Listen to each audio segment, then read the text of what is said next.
고린도전서 6장 1절부터 11절 본문을 통해 이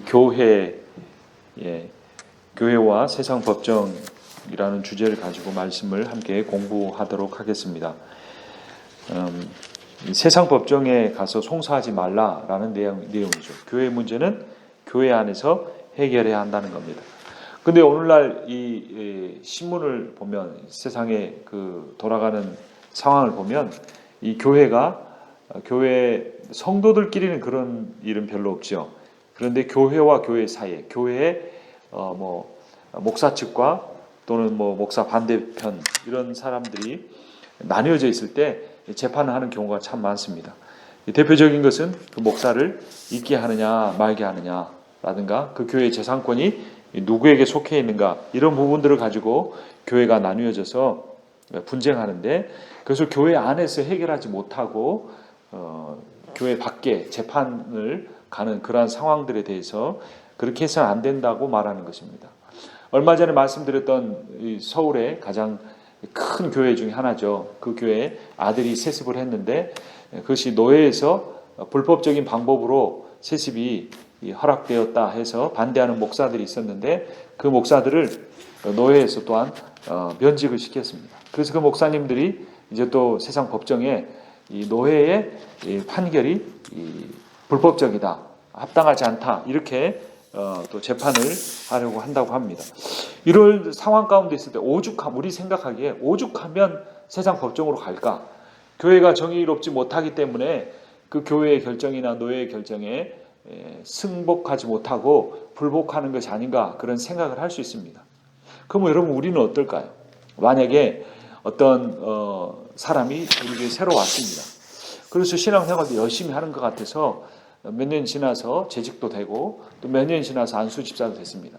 근데 그 교회에서 자기 말을 잘 듣는 사람들이 이렇게 모으기 시작하더니 이상한 말을 하기 시작하고, 그래서 이 재판을 해서 이 교회 모든 재산권들을 자기 걸로 가져가 버렸습니다.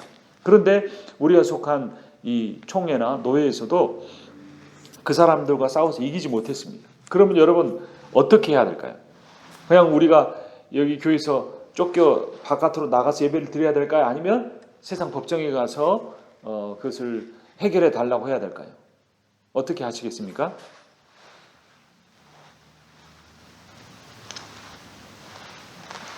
오늘 고린도전서 말씀에 의하면 어떻게 하라는 거죠? 그대로 당하는 것이 낫다라는 겁니다. 그런데 과연 몇 사람이나 그렇게 억울하게 이 교회에 이제까지 30 몇 년 동안 헌신하고 수고해서 일궈는 이 교회를 놔두고 우리가 쫓겨나느냐? 그러면 안 된다. 세상 법정이라도 우리가 도움을 청해야 한다. 이렇게 생각하는 사람들이 아마 제가 짐작하기에는 90% 이상 되지 않을까. 우리 10분 중에 한 분은 그러면 안 된다. 교회 문제는 교회 안에서 해결하고 교회 안에서 해결되지 않은 문제는 우리가 그냥 포기해야 된다. 이렇게 말할 분들은 그렇게 많지는 않을 것 같습니다. 그래서 1절을 우리 한번 보겠습니다. 같이 읽습니다. 너희 중에 누가 다른 이와 더불어 다툼이 있는데 구태여 불의한 자들 앞에서 고발하고 성도 앞에서 하지 아니하느냐. 여기서 다툼이라는 것은 어떤 일상적인 삶의 문제라는 겁니다. 어떤 무슨 돈 문제든지 어떤 문제인지 정확하게는 모르지만 그냥 영적인 문제가 아니고 일상 우리 삶에서 겪게 되는 그런 문제들이 있습니다. 그런데 그것을 불의한 자들 앞에서 고발했다라고 말합니다. 이 불의한 자들이라는 것은 로마의 법정을 의미합니다. 왜 로마의 법정, 세상 법정을 불의하다고 말했을까요? 한 20여 년 전인가 지강현이라고 하는 사람이 있었죠. 그 사람이 무슨 노동자였는데 시위를 하다가 이렇게 법에 저촉되는 일을 했어요. 그 사람 입장에서는 억울하다고 했는데 그 사람은 유죄 판결을 받았습니다. 그런데 그가 또 그 감옥 안에서 또 계속해서 그 간수에게 밑보여 가지고 괴롭힘을 당하니까 탈옥하려고 했고 탈옥을 했습니다. 그리고 마지막 경찰들이 이제 포위망을 좁혀와서 그를 자수를 권하는데 그가 창문을 향하여 한 말이 있습니다. 유전 무죄, 무전 유죄. 이건 고사성어가 아니고 그 지강현이라고 한 사람이 한 말입니다. 유전 무죄, 돈이 있으면 죄가 없다고 하고 돈이 없으면 죄가 있다고 한다라는 겁니다. 그런데 이러한 유전무죄, 무전유죄라는 말은 오늘날 사회만이 아니라 2000년 전에 로마 사회에서도 마찬가지였습니다. 그래서 역사학자들의 조사 연구에 의하면 그때 당시 로마에서 돈 있는 사람들, 권력 있는 사람들이 재판에서 승소하는 일들이 많았고 도만하는 변호사들이 득실거렸다. 이런 역사적인 기록이 있다고 합니다. 그래서 바울은 그러한 사람들을 향하여 불의한 자들이다라고 말합니다. 근데 그들이 법적으로만 공정하지 않았을 뿐만 아니라 사도 바울이 여기서 불의한 자들이라고 하는 것은 영적인 의미, 종교적인 의미를 갖습니다. 그 사람들은 하나님의 말씀을 알지 못한다는 겁니다. 하나님의 통치와 다스림을 알지 못하는 자들이기 때문에 불의하다라는 겁니다. 그럼 우리는 불의합니까? 의롭습니까? 우리는 의로운 사람들입니다. 왜 그렇죠? 예수 그리스도께서 우리 모든 죄를 십자가에서 다 해결하셨기 때문에, 우리의 죄가 다 깨끗하게 씻겨졌기 때문에 우리는 의로운 사람들이죠. 근데 그런 예수 그리스도로 인하여, 그분의 피로 인하여 깨끗하게 되지 못한 자들은 불의한 자들이다. 그래서 그 불의한 자들에게 가서 의로운 성도를 고발해서는 안 된다라는 겁니다. 만약에 그들이 나쁜 죄를 지었거든 어떻게 해야 한다는 겁니까? 1절 끝부분에 성도 앞에서 해야 한다라는 겁니다. 성도 앞에서. 자, 2절 우리 함께 읽겠습니다. 성도가 세상을 판단할 것을 너희가 알지 못하느냐? 세상도 너희에게 판단을 받겠거늘 지극히 작은 일 판단하기를 감당하지 못하겠느냐? 성경의 다른 곳에 보면 판단하지 말라 이런 말씀이 있어요. 근데 여기서는 또 판단한다고 합니다. 번역을 이랬다 저랬다 했기 때문에 우리가 헷갈리는 겁니다. 여기서 판단이라는 단어는 심판이라는 단어로 바꿔서 다시 번역을 해야 합니다. 그러니까 성도가 세상을 뭐 한다는 겁니까? 심판한다는 겁니다. 이 세상도 우리가 심판을 하는데 이 세상 전체를 로마 제국이든 미국이든 다 예수 그리스도를 믿는 왕으로 섬기는 성도들이 다 심판할 것인데 하물며 우리 일상생활에서 겪는 아주 작은 문제를 가지고 세상에게 재판을 해달라고 하는 것은 그것이 맞지 않는다는 겁니다. 여러분 이제 저희 아이들이 자꾸 키가 커요. 그래서 이 벽에다가 아이들을 세워놓고 이렇게 연필로 책을 대놓고 이렇게 그어가지고 자를 잽니다. 그런데 여러분 물건으로 자를 잽니까? 자를 가지고 물건을 잽니까? 너무나 어리석은 질문이죠. 물건을 가지고 자를 재는 사람은 아무도 없습니다. 자를 가지고 물건의 길이가 얼만큼인가를 재는 것이 당연한 일이죠. 그러니까 이것은 무슨 의미냐면 자라는 것이 그리스도로 말미암아 의롭게 된 사람이에요. 물건이라는 것은 세상 사람들입니다. 그러니까 세상 사람들에 의해서 믿는 사람들이 평가받는 것이 아니고 믿는 사람이 예수 그리스도로 말미암아 의로워진 사람이 세상을 평가해야 한다는 겁니다. 근데 사실 이게 굉장히 우리의 현실과 거리가 먼 것처럼 느껴지는 게 사실입니다. 왜 그렇죠? 여기서 바울은 믿는 사람이라고 할 때 정말로 예수 그리스도를 주로 섬기고 성령에 충만하여서 하나님의 말씀 위에서 살아가는 사람인데 현실적으로 교회 안에는 그렇지 않은 사람도 있고 또 그렇게 살아가는 사람이라고 할지라도 항상 성령으로 충만하고 의로운 것은 아니기 때문에 오히려 세상 사람들이 교회를 향해서 그렇게 하는 것은 바르지 않다라고 말하는 시대가 되었기 때문에 우리가 이런 말씀을 문자 그대로 받아들이는 것이 참 어렵습니다. 그래서 오늘 이 고린도전서 6장의 말씀은 그런 어떤 이 말씀을 문자적으로 적용하기보다는 정말로 하나님 믿는 사람들이 얼마나 의로워야 하고 하나님 믿는 사람들이 얼마나 깨끗해야 되고 거룩해야 되고 정의로워야 하는가, 그러한 모습에서 우리 현재의 교회가 또 내 모습이 얼마나 멀어져 있는가, 그런 사실을 우리가 다시 한번 생각해보고 깨닫는 그런 기회로 삼아야 할 것입니다. 3절 말씀 함께 읽습니다. 우리가 천사를 판단할 것을 너희가 알지 못하느냐? 그러하거든 하물며 세상 일이라. 여기서 천사라는 것은 악한 천사의 무리, 사탄과 마귀들이죠. 우리는 사탄 마귀보다 약하지만 우리의 주가 되신 예수 그리스도는 마귀의 권세, 마귀보다 훨씬 더 강하신 분이기 때문에 우리가 예수 그리스도와 함께 사단 마귀를 다 심판하게 될 것입니다.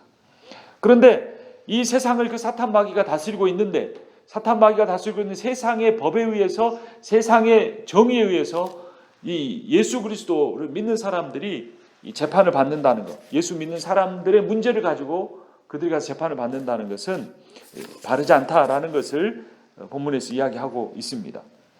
그러니까 세상을 지배하는 사탄 마귀도 우리가 심판할 것인데, 그 사탄 마귀 아래에 있는 세상에 의해서 우리가 그 마귀보다 더 밑에 있는 세상에 의해서 교회가 판단받는 것은 바르지 못한 일이다, 옳지 않은 일이다, 어불성설이다 라고 말하고 있습니다. 그런데도 불구하고 세상이, 이 교회가 자꾸 교회 안에서 분쟁을 가지고 세상에 가서 뭔가를 해결해 달라고 한다고 하는 것은 그 무리들이, 교회라고 하는 그 무리가 실제로는 교회가 아닐 수도 있다.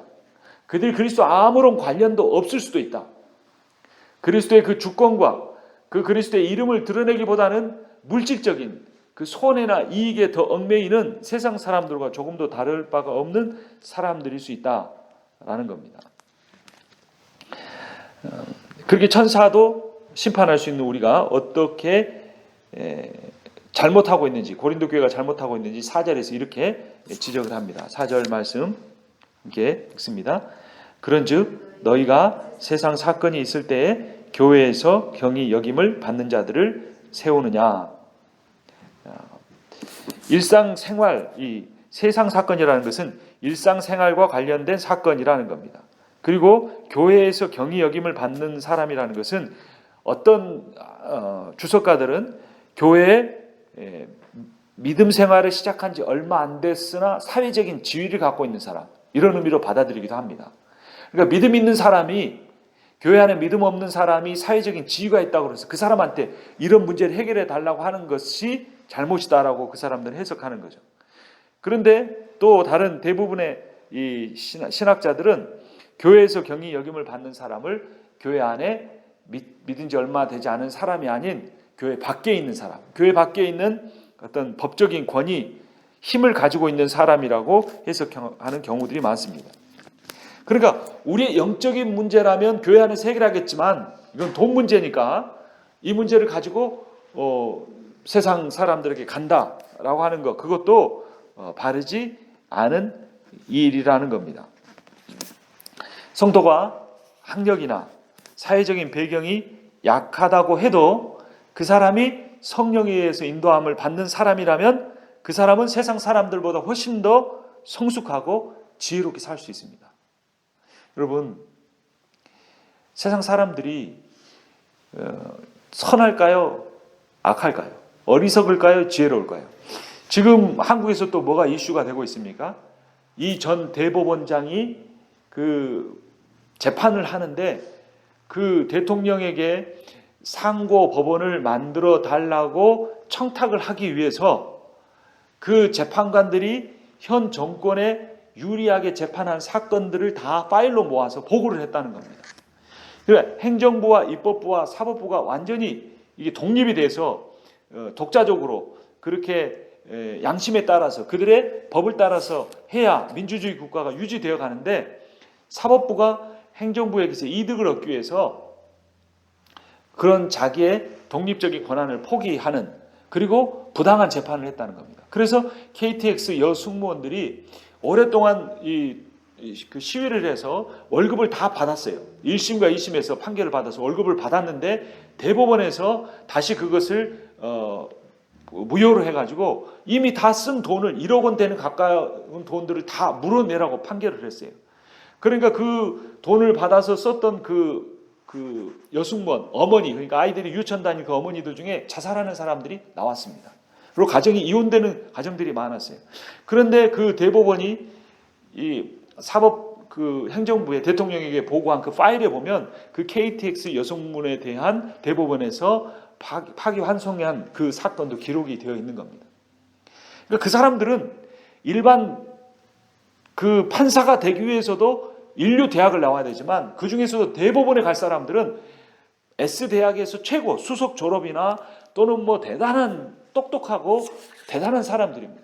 근데 그 사람들이 자기의 그 양심과 재판관으로서의 양심과 또는 그 스스로 그 법률을 어겨가면서 재판을 자기들이 원하는 것을 이루어내기 위해서 행정부의 구매에 맞는 그런 일을 했다는 겁니다. 그러니까 세상에서는 많이 배웠다 그러면 뻑이에요.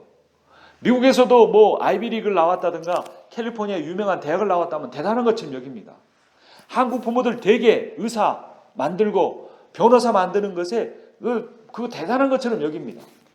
하지만 그 어떤 사람도 심지어 크리스찬조차도 내 자녀가 의사가 되는 게 정말로 어렵고 힘든 사람들을 예수님처럼 치유하기 위해서 한다. 이런 말하는 분은 못 봤어요. 뭐 변호사가 됐다고 자랑하는 분 봤지만 내 이 아이가 변호사가 된 것은 예수님의 공의를 실현하기 위해서 돈이 없어서 죄가 없는데도 부당한 판결을 받는 감옥살이하는 사람들을 그 사람들에게 그 인권과 정의를 실현하기 위해서 한다. 그 목적을 위해서 내가 됐기 때문에 자랑스럽다. 이렇게 말하는 분들이 없어요. 그냥 세상 사람들이 다 그거를 좋다, 좋은 직업이다 말하니까 그냥 그렇게 되면 좋은 거라고. 그 자체가 복이라고 생각하는 거예요. 그게 하나님의 은혜라고 생각하는 거예요. 그럴 수도 있지만 그러지 않을 가능성이 훨씬 더 많습니다. 왜냐하면 이 사회의 구조가 앞서서 말씀드린 대로 한국만 아니라 미국 역시 마찬가지로 힘 있는 자들이 그 힘을 가지고 부를 가진 자들이 부를 가지고 자기들의 힘과 권력과 부를 유지하려고 하기 때문에 오히려 그 부와 권력에 편승하면 죄를 짓기가 더 쉬운 것입니다. 바울도 로마 사회가 그런 줄 알았습니다. 사도 바울은 로마 시민권자였어요. 가말리엘 문화였어요. 최고의 학부를 나온 사람이었어요. 사회적인 배경, 민족적 배경, 혈통적, 종교적 배경이 뛰어난 사람이었습니다. 그런 바울이 볼 때에 그 로마의 사회 역시 타락한 곳이었기 때문에 예수 그리스도의 복음으로 예수 그리스도의 그 공의로운 십자가의 죽으심과 부활을 통해 거듭난 여러분들이 그리고 고린도 교회는 특별히 어떤 교회였습니까? 스스로 지혜롭다고 파당을 나눠서 싸우는 사람들이었어요. 방언을 하니까 자기들은 하늘에 속한 사람들이라고 말했던 사람들인데 정작 돈 문제에 부딪히고 어떤 분쟁에 휘말리니까 그걸 가지고 지혜 있다고 말했던 사람들이 스스로 해결을 못하고 세상 법정에 가서 그 불의한 재판관들, 돈이면 통과시켜주는 그 사람들 앞에 가서 송사하고 있는 모습이 그것이 과연 바른 것이냐라고 사도 바울이 그들에게 따져 묻고 있는 것입니다. 5절 말씀을 한번 같이 읽어보겠습니다. 방금 제가 드린 말씀이 5절과 관련됩니다. 함께 읽습니다. 내가 너희를 부끄럽게 하려 하여 이 말을 하노니 너희 가운데 그 형제간의 일을 판단할 만한 지혜 있는 자가 이같이 하나도 없느냐. 하나도 없느냐. 이 말이 무슨 의미입니까? 그래 너희들 중에 아볼로파 있었지. 말씀하고 쫓아다니고 은혜 받는 말씀 쫓아다니는 너희들 중에 그 지도자 중에 아무도 고린도 교회 안에 있는 문제를 해결해 줄 사람이 없었느냐? 참 지혜자가 없었느냐? 너희 중에 바울파 초대 그 설립자라고 하면서 가장 지혜 있는 자라고 말했던 너희들 중에 지도자 중에는 그 해결할 만한 사람이 없었느냐? 방언파 중에는 없었느냐? 예언파 중에는 없었느냐라고 그들을 향하여 영적인 어떤 조롱을 하면서 반문하고 있는 겁니다. 근데 이 5절의 판단이라는 단어는 2절과 3절에 나온 판단이라는 단어와 약간 다른데 이 5절의 판단, 2절의 판단은 그냥 사법적인 객관적인 판단이라고 한다면 이 5절의 판단은 주관적이고 영적인 판단까지 포함하는 디아크리네라고 하는 단어가 사용이 됐습니다. 그러니까 세상 법정에서는 객관적이고 법리적인 다툼만 하지만 교회 안에서 참 지혜로운 사람들과 함께 그 문제를 해결하려고 한다면 그들의 인격과 그들의 영성까지 다 고려해서 그들의 마음속까지 꿰뚫어 보면서 해결할 수 있는데 왜 교회 안에서 너희들이 지혜롭다고 이제까지 자랑해 왔으면서 그것을 해결하지 못하느냐라는 것입니다. 법의 맹점이라는 게 있죠. 그 한국에 어떤 여성분이 재혼을 했어요. 근데 재혼할 때 이 남자가 이 그 심혈관계에 문제가 있다는 사실을 알았어요. 중병을 앓고 있다는 걸. 근데 결혼하자마자 얼마 안 돼서 쓰러졌어요. 그래서 5년 동안 그 식물인간처럼 살아가는 그 남편을 위해서 병수발을 했습니다. 그리고 모든 대소변을 다 받아내고 했는데 이 남편이 처음에는 이 목에다가 코에다가 호스를 끼워서 음식물을 받다가 그게 안 되니까 배에다 구멍을 내서 이거를 이렇게 음식물을 주입을 했어요. 근데 그게 한번 빠졌습니다. 근데 그것을 다시 집어넣는데 의식 없는 남편이 이렇게 몸을 꿈틀거리면서 고통스러워하는 걸 봤어요. 이렇게까지 연명해야 되는가? 그렇게 아내가 옆에서 괴로워했죠. 그런데 다시 그 호수가 빠졌습니다. 근데 이번에는 아내가 그 호수를 다시 끼워 넣지 않았어요. 그리고 그 호수가 빠진 그 자리만 계속 소독하면서 두었는데 그 남편이 며칠 되지 않아서 음식물을 공급받지 못해서 죽었습니다. 그래서 세상 법정에 세워졌어요. 그래서 세상 법정에서 그 부인에게 제가 정확히 기억은 나지 않지만 2년 실형에 3년 집행유예를 내렸습니다. 사실 세상에 얼마나 악한 일을 수백 수천억의 손해를 입히고도 돈의 힘으로 무죄 방면받는 사람들이 많습니다. 근데 이 여성은 그 남편이 중증 환자인 줄 알고 결혼하고 5년 동안 그를 돌봤음에도 불구하고 남편에게 더 고통을 주기 싫어서 그 호수를 다시 끼워 넣지 않은 것 뿐인데 세상 법정은 그런 그 사람의 인격적인 부분이나 그런 어떤 깊은 부분까지 판단을 할 수가 없기 때문에 실형을 내리는 것입니다. 그러나 하나님의 교회 공동체 안에는 예수 그리스도가 주권자이시고 성령이 우리의 마음까지 감찰하시고 다 아시는 주님께서 우리의 인생의 고통과 어려움과 아픔과 시련을 아시는 주님께서 계시기 때문에 우리가 평소에는 그렇지 못했다고 할지라도 교회 안에 어떤 문제가 발생했을 때, 분쟁이 생겼을 때, 갈등이 생겼을 때, 어려움이 생겼을 때 그 주님 앞에 무릎을 꿇고 기도하면서 하나님 우리에게 지혜를 주시고 하나님 우리에게 능력을 주시고 하나님 아버지 우리가 이 어려움을 통해서 더 주저앉지 않고 더 일어설 수 있도록 도와달라고 기도하며 나아가면 하늘의 지혜를 얻어서 세상 법으로 해결할 수 없는 문제도 더 해결할 수 있게 된다는 것입니다. 그러나 고린도 교회 성도들은 그렇지 못했습니다. 서로 지혜롭다고 자랑하면서도 이런 모습밖에 보일 수밖에 없었습니다. 6절 말씀 함께 읽습니다. 형제가 형제와 더불어 고발할 뿐더러 믿지 아니하는 자들 앞에서 하느냐. 두 가지 문제를 지적하는 거죠. 첫 번째는 뭡니까? 형제가 형제를 고발하는 겁니다. 당신이 잘났어? 내가 잘났어. 저 사람은 저게 문제야. 이 사람은 이게 문제야. 이게 형제가 형제를 고발한다는 겁니다. 예수 그리스도의 피로 값주고 사서 하나님을 아버지라 부르고 한 형제가 되었는데 서로를 용서하고 상대를 나보다 낮게 여기는 것이 아니라 서로를 고발하고 있다는 겁니다. 이것이 첫 번째 문제입니다. 더 큰 문제는 뭐냐면 그 싸움이 커지고 커지더니 이제는 교회 안에서 해결하지 못하고 세상에 가서 집사가 집사를, 집사가 권사를, 권사가 장로를, 장로가 목사를 고발하는 그러한 일이 일어나고 있다라고 이 바울이 한탄하고 있는 것입니다. 7절을 보면 너희가 피차 고발함으로 너희 가운데 이미 뚜렷한 허물이 있나니, 그러니까 고발하는 목적은 뭐냐면 저 사람이 죄인이다라는 거예요. 그게 고발의 내용입니다. 그런데 바울은 뭐라고 말하냐면 그 고발하는 행위가 이미 뚜렷한 허물이다라는 겁니다. 고발 자체가 문제라는 거예요. 그리고 그렇게 고발하는 그런 죄를 지으려면 차라리 불의를 당하는 것이 낫지 아니하며 차라리 속는 것이 낫지 아니하냐.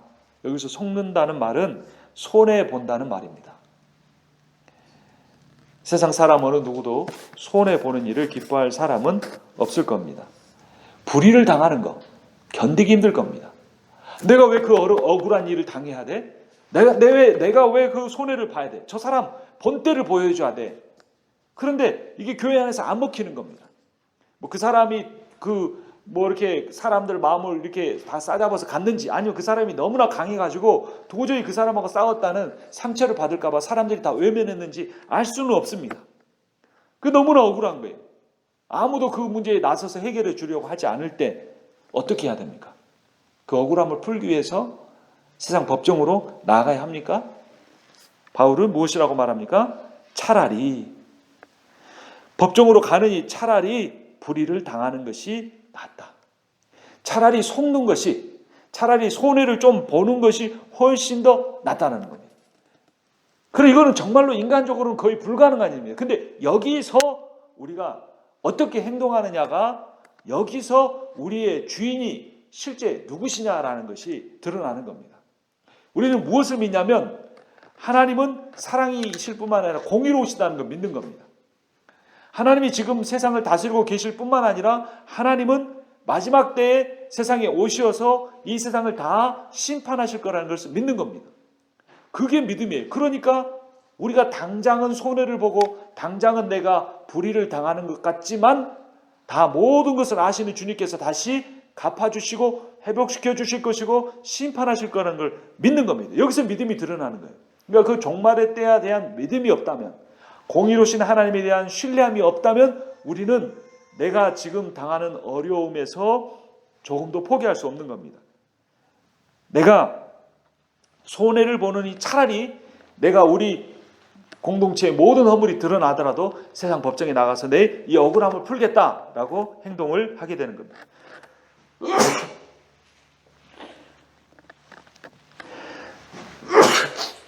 그래서 그 바울의 권면과 다르게 고린도 교인들은 이렇게 행동했습니다. 8절 함께 읽겠습니다. 너희는 불의를 행하고 속이는구나. 그는 너희 형제에게로다.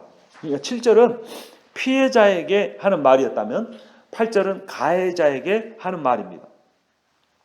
그러니까 피해자 입장에서는 에게는 뭐라고 하는 겁니까? 피해자 가해자가 쌍방의 세상 법정으로 갔으니까 그 양측에 대해서 다 이야기를 하는 거죠. 피해자에게는 네가 억울하지만 차라리 세상에 가서 법정에 송사하는 것보다 불이 당하는 게 낫다. 차라리 손해보는 것이 낫다. 7절에서 말했고, 가해자에게는 네가 교회라고 얕잡아 보는구나. 교회에서는 사람들이 조금 억울한 일 당해도 참아주니까 네가 교회에서 계속 불의를 행했구나. 네가 교회에서는 어떻게 사람들 속이고 너에게 어떤 이득 취하는 것에 대해서 정확하게 지적하지 않으니까 네가 그 일을 계속해서 반복하고 있구나. 하지만 그는 너희의 형제다. 즉 너의 형제된 너의 아버지 되시고 그 형제의 아버지 되신 하나님께서 불꽃 같은 눈으로 너를 보고 계신다라는 겁니다. 그래서 피해자나 가해자에게 모두 교회 안에서 문제를 해결하지 않고 세상 법정으로 가는 것이 문제이고 잘못됐다는 것을 사도 바울은 강조하고 있습니다.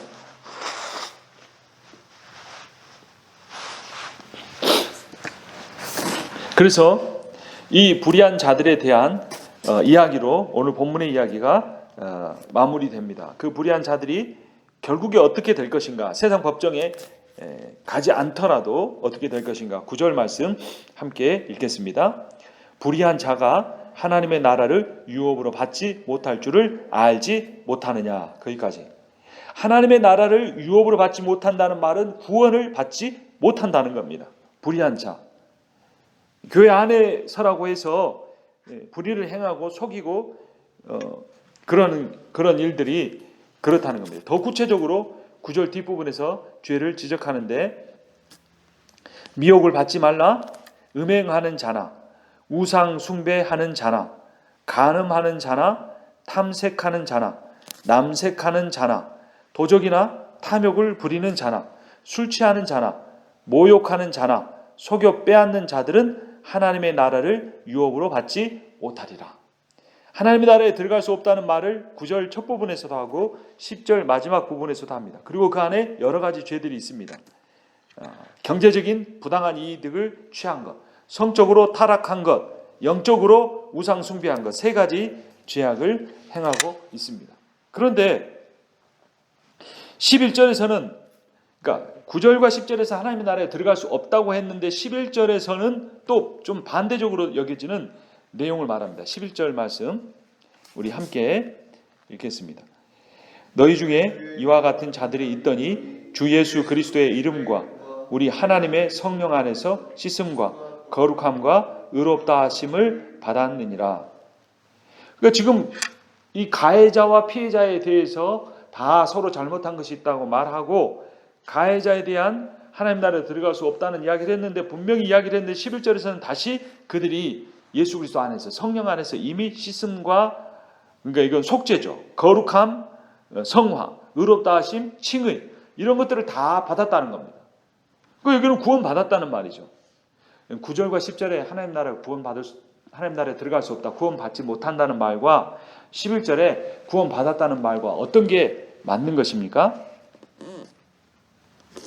이 말의 의미는 우리가 두 가지로 생각할 수 있습니다. 하나는 예수님 믿음으로 구원 얻는다라고만 생각하면서 그 믿음을 관념적인 믿음으로 두고 내 삶이 어떻든지 구원을 받을 수 있다고 생각하는 사람들에 대한 경고입니다. 그러나 11절에서 말씀은 그러나 구원이란 내 행위로 되는 것이 아니고 믿음으로 되는 것이고 하나님의 은혜로 믿음도 주시고 그 은혜로 우리에게 속죄와 거룩함과 의롭다함을 주시는 거기 때문에 구원은 하나님의 선물이다. 이미 구원받은 자라고 이야기를 하는데, 그리고 결국 우리의 삶에서 우리가 완벽할 수는 없습니다. 온전할 수는 없습니다. 우리는 딱 한순간만 하나님의 손에서 붙잡히면서 놓치면 바로 죄를 짓는 사람입니다. 어떤 사람에게도 예외는 없습니다. 저에게도 마찬가지고 단 한순간이라도 하나님에게 붙잡혀 있지 않으면 곧바로 죄를 짓습니다. 마음으로 짓든 입술로 짓든 행동으로 짓든. 더 담대한 사람은 이렇게 고린도 교회 안에 문제를 일으키는 것처럼 부당한 이득을 취하려고 하고 자기 힘을 행사하려고 하고 또는 간음을 하고 이런 죄를 짓습니다. 근데 인간은 모두 다 크고 작은 죄들을 짓는 것인데 그 죄에 대해서 인정하고 회개하고 가슴 아파하고 내가 죄인임을 하나님 앞에 고백하고 사는 사람과 그렇지 않은 사람의 차이가 있다는 겁니다.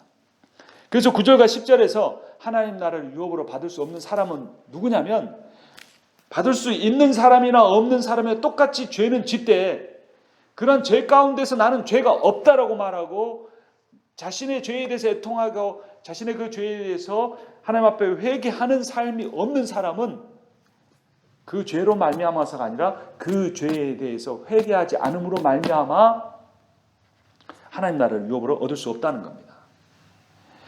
그러나 이런 말을 하고 있는 사도 바울조차도 자신을 향하여 죄인 중에 괴수라고 말했습니다. 그도 실제적으로 마음으로든 입술로든 어떤 삶의 모습으로든 죄를 지었을 겁니다.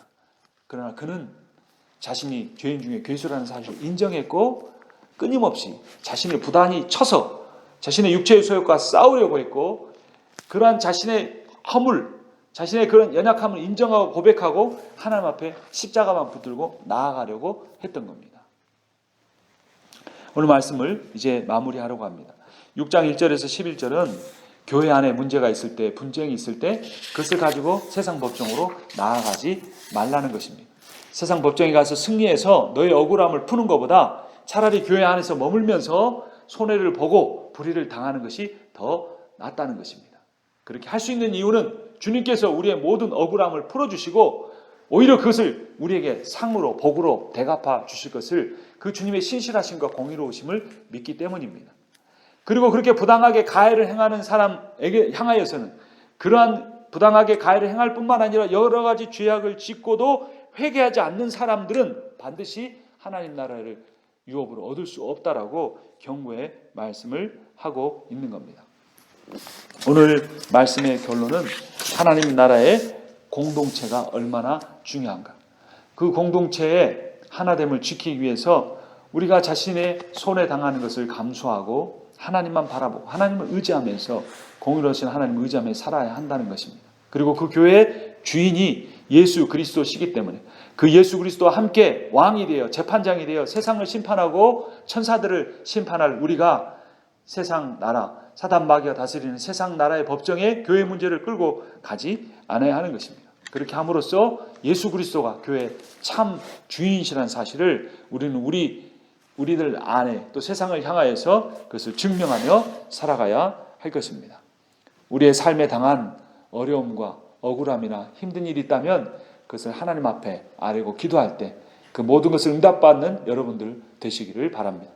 또한 우리 안에 누구든지 다 죄가 있고 허물이 있는데 그러한 것들을 통하여서 혹시나 내가 공동체를 어렵게 하지 않는지를 생각하고 우리의 그러한 죄를 하나님 앞에 회개하는 이 밤이 되기를 주님의 이름으로 축원합니다.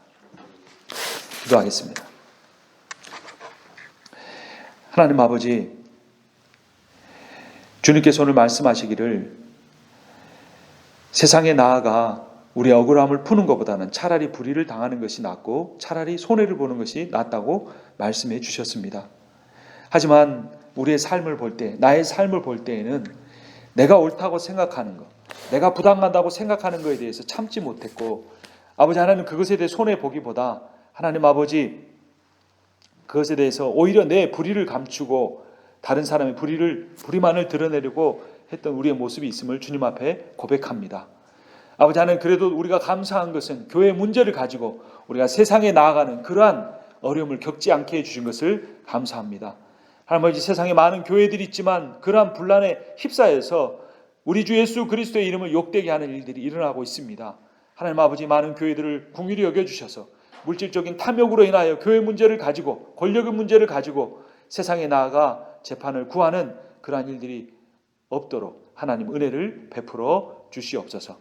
모든 것 우리 주님께 맡기고 의지하며 우리 주 예수 그리스도의 이름으로 기도합니다. 아멘.